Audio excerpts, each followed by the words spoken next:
disiplin, toleran, kerja keras, cinta damai dan tanggung jawab, serta kerjasama adil dan peduli. Perlu dimulai dari lingkup terkecil, seperti keluarga, sampai dengan cakupan yang lebih luas di masyarakat. Nilai-nilai tersebut tentunya perlu ditumbuh kembangnya, yang pada akhirnya dapat membentuk pribadi karakter peserta didiknya, yang selanjutnya merupakan pencerminan hidup suatu bangsa. Soal yang kedua yaitu, coba saudara analisis isu-isu sosial kontemporer yang berkaitan dengan ilmu pengetahuan sosial yang dapat diangkat dalam proses pembelajaran IPS. Sebagai praktis pendidikan IPS, bagaimana sikap Anda melihat fenomena dan problematika sosial tersebut? Nah, jawabannya yaitu, menurut pendapat saya, isu-isu kontemporer yaitu isu yang berkembang sekarang berkaitan dengan pendidikan dan bidang kehidupan manusia. Yang lain seperti sosial, ekonomi, budaya, politik, dan sebagainya. Contoh materi untuk mengembangkan pembelajaran serta memahami isu-isu sosial kontemporer di lingkungan setempat siswa berada. Kutipan tersebut bisa dipilih dan dikembangkan oleh guru sejarah di SMP dan SMA, terutama ketika sedang mengembangkan proses pembelajaran IPS berbasis kompetensi dengan menggunakan isu-isu sosial kontemporer yang terjadi secara lokal maupun nasional. Soal yang nomor 3 yaitu, tujuan akhir pendidikan adalah memberikan kemampuan kepada peserta didik untuk berperilaku sesuai dengan konsep yang dipelajarinya. Karena itu harus diimplementasikan melalui dua strategi, yaitu pendidikan sebagai transfer of knowledge dan pendidikan sebagai transformation of value. Deskripsikan kedua strategi tersebut dan berikan contoh implementasinya. Jawabannya yaitu, kita harus tahu dulu apa itu transfer knowledge dan transfer of value.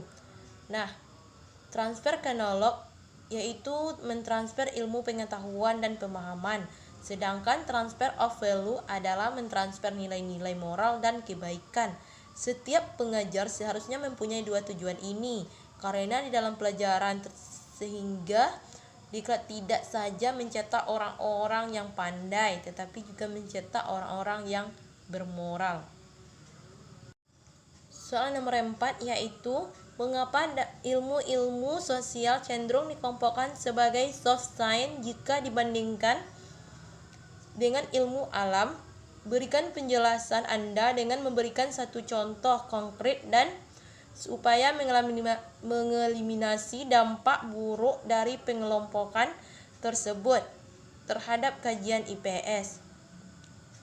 Jawabannya yaitu, ilmu pengetahuan sosial kadangkala disebut soft science, terutama karena fokus kajiannya, yakni kehidupan sosial manusia adalah cair, tidak mudah untuk diamati, dan sulit untuk diukur secara tepat dengan instrumen laboratorium. Karena ilmu-ilmu sosial mengacu pada masyarakat, meskipun IPA dan IPS saling berkaitan, tapi IPS lebih cenderung atau masuk pada kesosialan. Pada dasarnya antara IPS dan IPA itu saling membutuhkan, IPA dengan alamnya dan IPS dengan sosialnya. Apabila saling dibedakan, maka negara tidak akan maju. Ilmu sosial itu perkembangannya sangatlah lambat karena kesulitan dalam pengamatan. Tidak seperti halnya ilmu alam yang mampu mengamati gejala alam secara dekat dan langsung lewat media indera.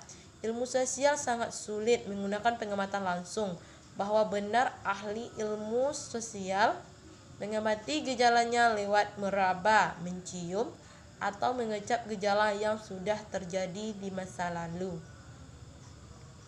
Soal yang kelima yaitu, coba saudara uraikan serta jelaskan tentang strategi pembelajaran nilai dan keterampilan sosial dalam pendidikan IPS?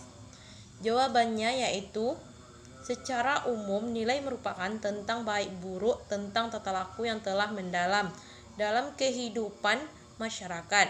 Nilai merupakan pencerminan budaya suatu kelompok masyarakat. Sikap adalah sebagai keadaan yang ada pada diri manusia yang menggerakkan untuk bertindak. Sikap menyertai manusia dengan perasaan tertentu dalam menanggapi objek, dan semua itu terbentuk atas pengalaman. Dengan demikian, dapat disimpulkan secara sederhana bahwa penilaian sikap dalam proses pembelajaran di sekolah dapat diartikan upaya sistematis dan sistemik untuk mengukur dan menilai perkembangan siswa sebagai hasil dari proses pembelajaran yang telah dijalaninya. Nilai-nilai itu antara lain seperti kasih sayang, tanggung jawab, dan keserasian hidup. Adapun keterampilan sosial mempunyai fungsi sebagai sarana untuk memperoleh hubungan yang baik dalam berinteraksi dengan orang lain. Contohnya yaitu melakukan penyelamatan lingkungan, membantu orang lain, kerjasama, mengambil keputusan dan berkomunikasi, serta berpartisipasi. Nah, terdapat beberapa strategi dalam mengajarkan keterampilan sosial kepada para siswa melalui pendidikan IPS, yaitu sebagai berikut. Yang pertama, strategi. Yang kedua, comparative learning atau pembelajaran komparatif. Yang ketiga yaitu inquiry, yang merupakan salah satu strategi pengajaran dapat dipilih oleh guru IPS.